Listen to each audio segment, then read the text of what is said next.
Bonjour à tous, bienvenue dans cette nouvelle vidéo. Je suis ravie de vous retrouver pour une petite présentation de mes essentiels, mes petits outils indispensables qui m'accompagnent dans mes colos. Ça va être là, c'est la dernière vidéo que je vous fais par rapport à ça, parce que je vous ai déjà présenté mes livres, mon matériel, mes médiums. Et donc là, je voulais vous présenter un petit peu ce qui pour moi sont les indispensables. Alors, la première chose, effectivement, c'est un taille-crayon. Alors, les tailles-crayons, j'ai plusieurs tailles-crayons à vous présenter. Alors, celui-là, je ne l'ai même pas vidé. Voilà.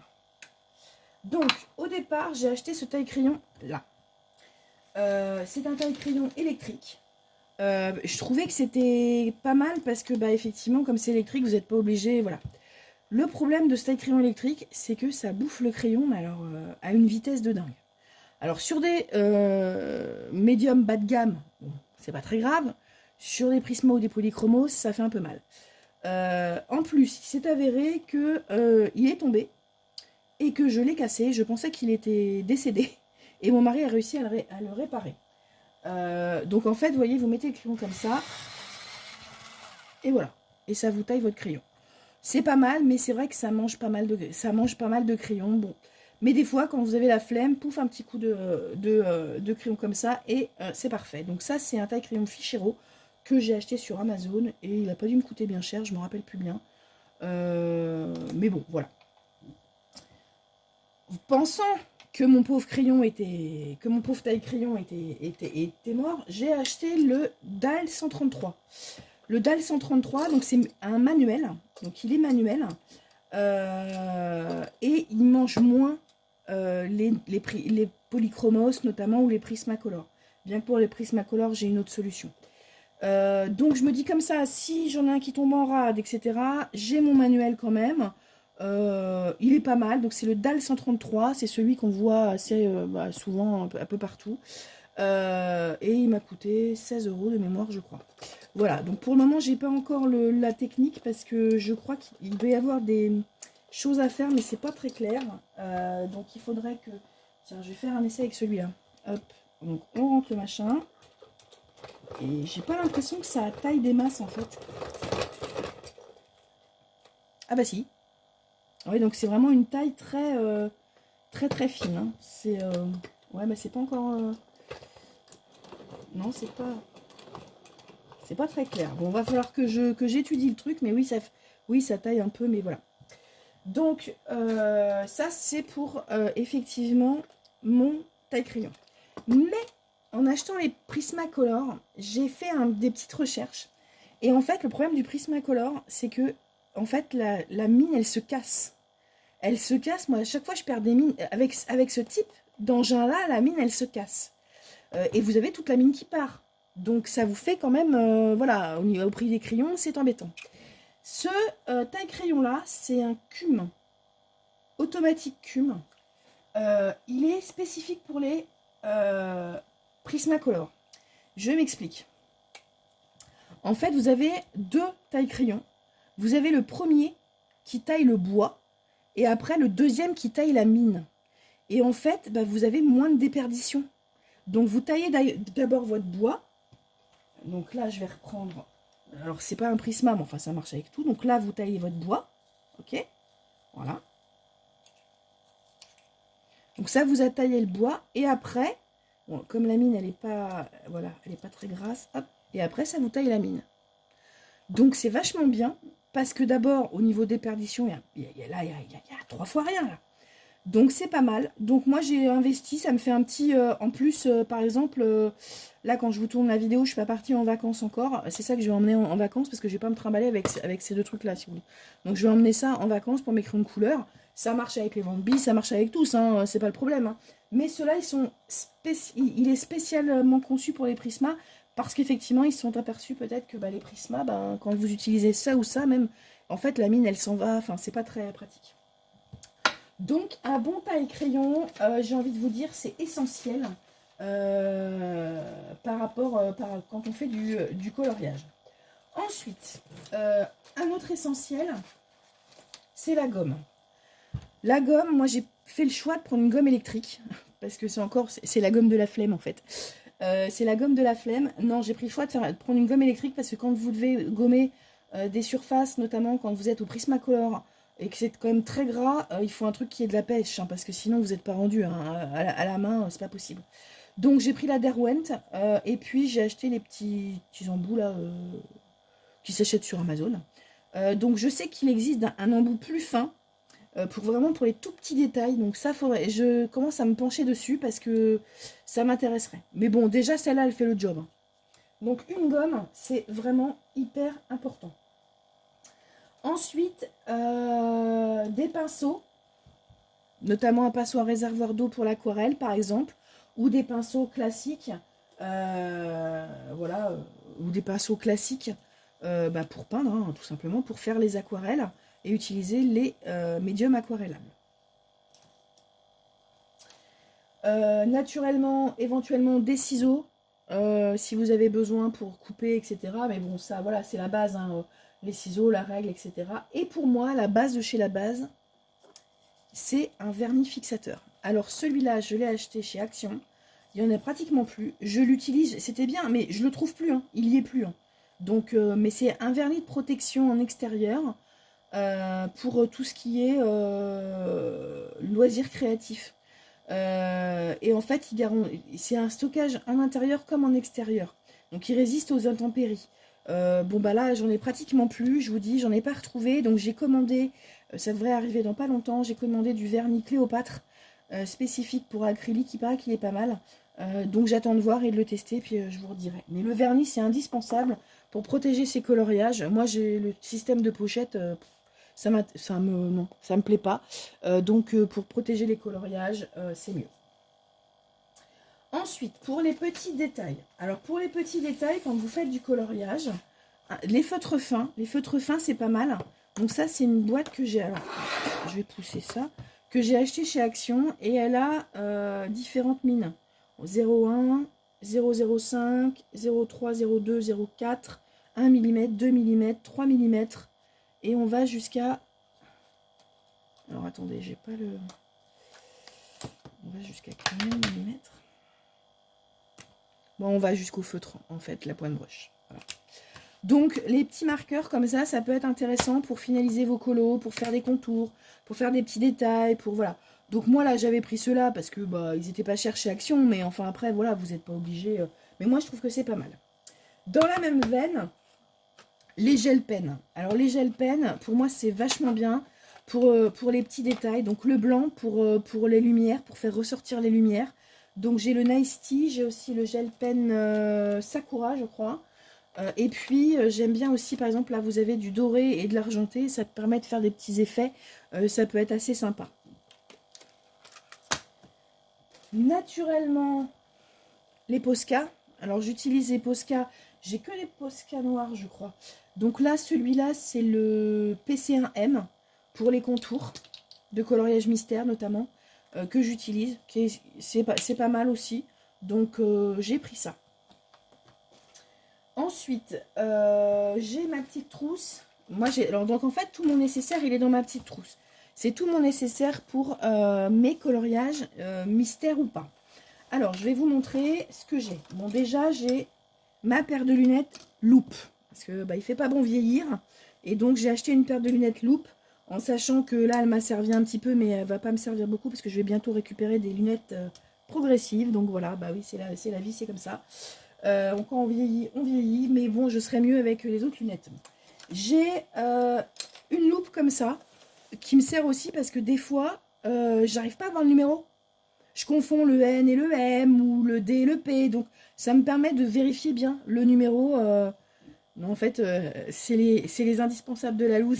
Mais bon, voilà, ça me permet d'avoir la petite loupe, ça me permet des fois pour les détails d'avoir ce qu'il me faut. J'ai aussi d'autres Posca, donc j'ai le PC1MR et PC5M. J'ai de la colle ou du Tipex? C'est du Tipex. Bref, vous voyez ce que je veux dire, c'est pas de la marque Tipex. Mais... J'ai des crayons... J'ai aussi en feutre noir, j'ai ceux-là. J'ai les Peppermint, ils sont pas mal pour faire des premiers contours. Je les prends pour faire des contours et après je repasse avec les Posca.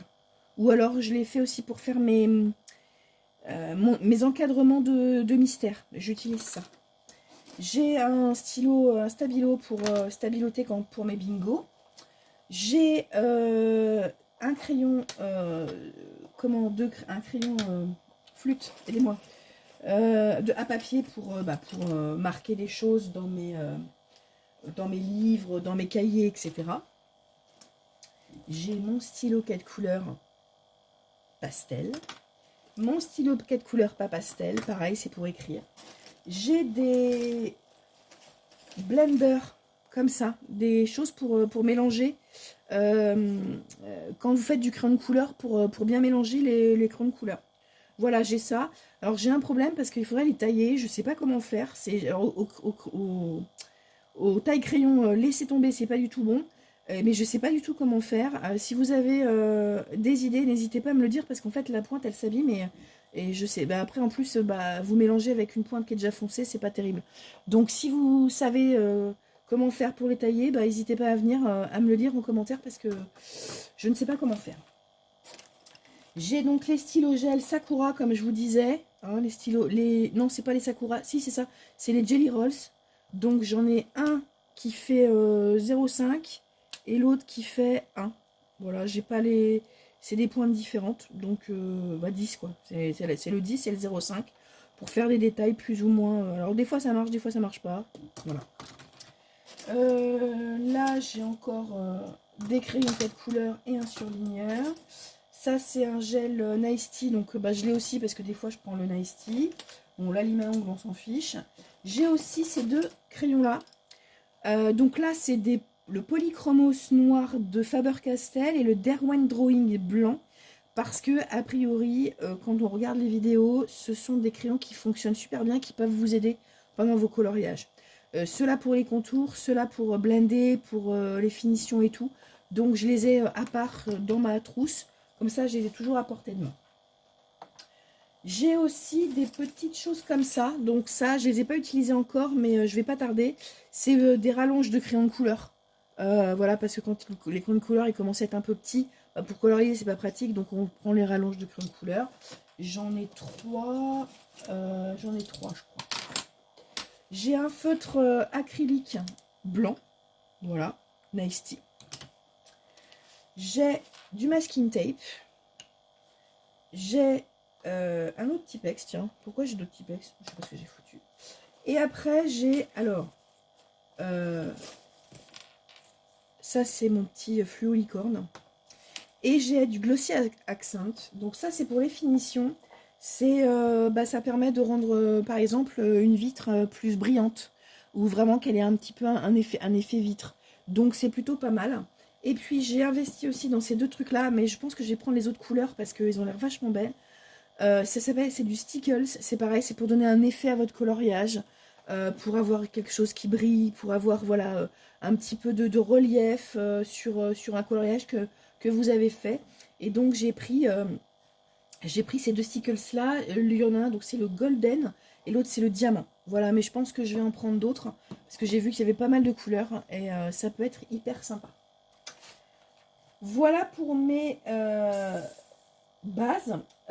Au niveau de mon organisation, donc j'ai soit effectivement donc des trousses, des grosses trousses, comme je vous ai déjà montré pour mettre mes crayons de couleur. Mais ce que je fais aussi, c'est j'ai ces pots là. Alors, attends, je vais ranger un peu. Voilà. Donc j'ai ces pots là et en fait ces pots ils me servent pour mes encours. Donc quand j'ai un coloriage en encours, là je vais mettre mes crayons de couleur. Et je vais les mettre dedans. Et puis là, je vais mettre mes... j'ai 3 pots en tout. J'en ai 2 comme ça et un comme ça.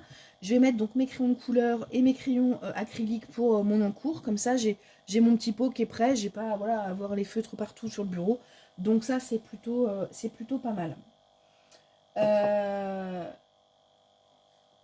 Après, on a la partie un peu... Voilà, je vous l'ai déjà montré, mais mon petit gadget un peu marrant, un peu drôle. C'est mon petit stabilo licorne. Est-ce que vous aussi, vous avez un petit gadget, un petit accessoire original? N'hésitez pas à me le dire dans les commentaires. Voilà, moi, c'est mon petit truc licorne que j'aime beaucoup. On va passer au trésor de la tanière.